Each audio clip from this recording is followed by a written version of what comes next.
And joining us now is Rostyslav Khotin, senior editor at the Ukrainian service of Radio Free Europe, Radio Liberty. Hello and welcome to TVP World. Hello. So before we move on to the NATO summit, a quick question on another organization that's even older than NATO. It appears to be much less useful recently. Russia has attacked children's hospitals. As we have seen, there is still ongoing incoming footage of the debris being sifted around to see if there are people beneath the rubble. Shocking images. Yet this is done by a member of the United Nations Security Council. Doesn't this highlight the fact that this organization, the UN, has outlived its usefulness? Because if this is allowed, then I don't really know what the purpose of this is anymore. You know, the thing is that Russia is not just the member of UN Security Council. In July this month, now, actually, Russia is a chair of the UN Security Council. So it's absurd that Russia attacks civilian infrastructure, kills civilians in Ukraine, targets hospital for children in the Ukrainian capital. At the same time, Ukraine appeals to UN Security Council, and Russia is not just a member of UN Security Council, but is chairing the UN Security Council in July this year. Also, who's financing most of the operations of the UN? That's a big question. All countries, members, they have the kind of, they donate money, pay to UN budget. But at the same time, you know, we'll see. Ukraine appealed to the UN Security Council, and in New York, in UN Security Council, there will be a meeting later today about this horrendous attack against Children's Hospital in Ukraine. We'll see how it goes. But the thing is that Russia has a veto power. Some permanent members of the UN Security Council, like China, usually abstain when such hot topics are discussed there, you know. Of course, I just wanted to emphasize the scandalous nature of the situation. Much of the UN activities is financed by the United States. The United States is hosting the UN, and yet we're seeing what we're seeing. Now, moving on to the NATO summit, what are your expectations? Do you think that an invitation to Ukraine would finally be extended during that summit, or do we still have to wait for this move to be made? Unlikely the invitation will be extended to Ukraine at the Washington summit this week, but NATO will confirm again that open door policy remains in place. NATO, apparently in the draft of the NATO summit declaration, there is a sentence about the inevitability of Ukrainian membership in NATO in the future when allies are ready and when there is and Ukraine is ready.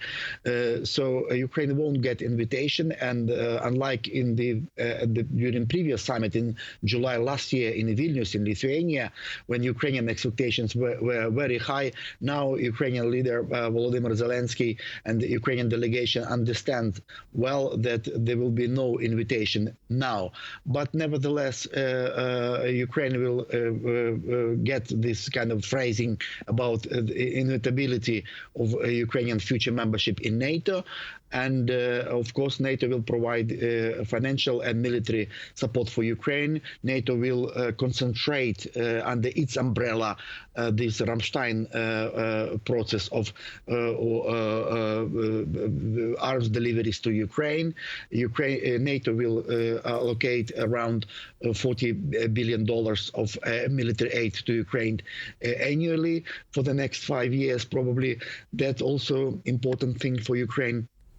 And generally speaking, Ukraine needs political backing from NATO and reassurance that doors are not closed, and that in the future, when there will be consensus among political consensus within NATO, and when Ukraine will be ready after the war, of course, that Ukraine will become a member of North Atlantic Alliance.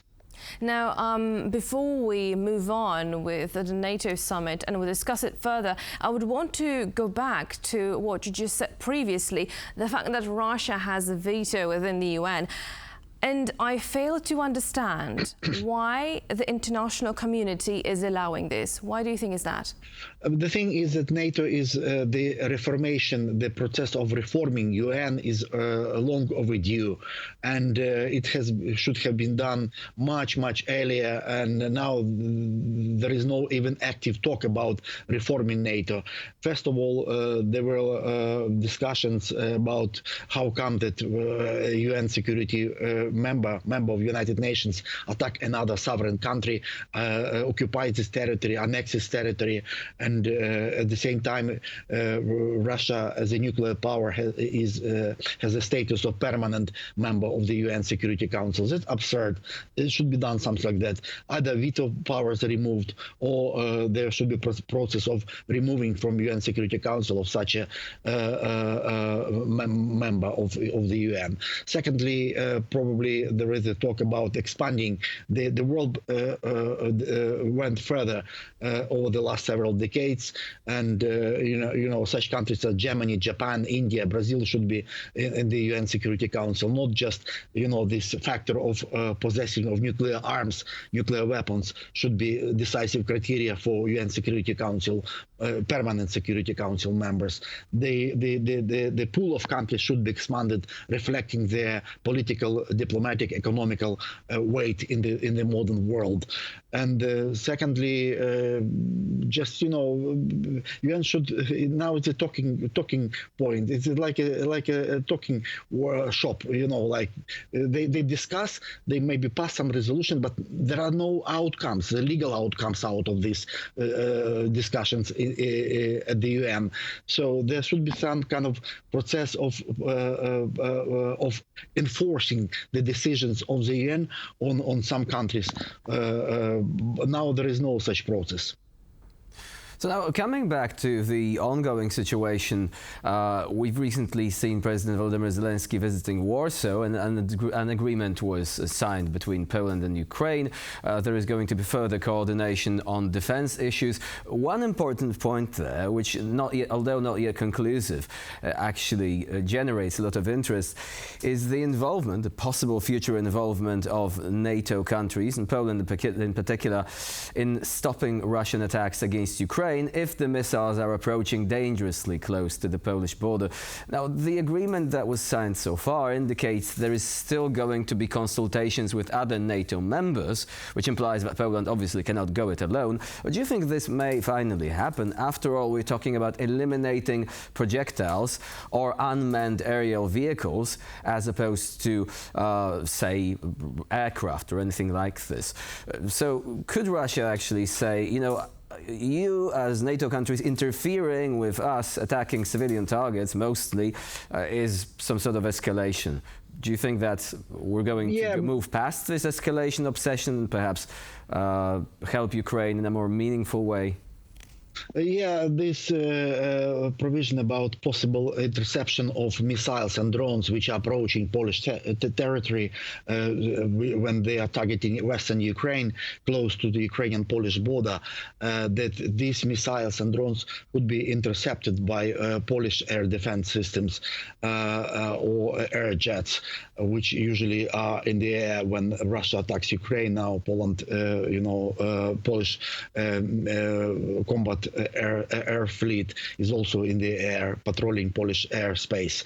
So that's important point of this security guarantees which Poland and Ukraine signed earlier this week.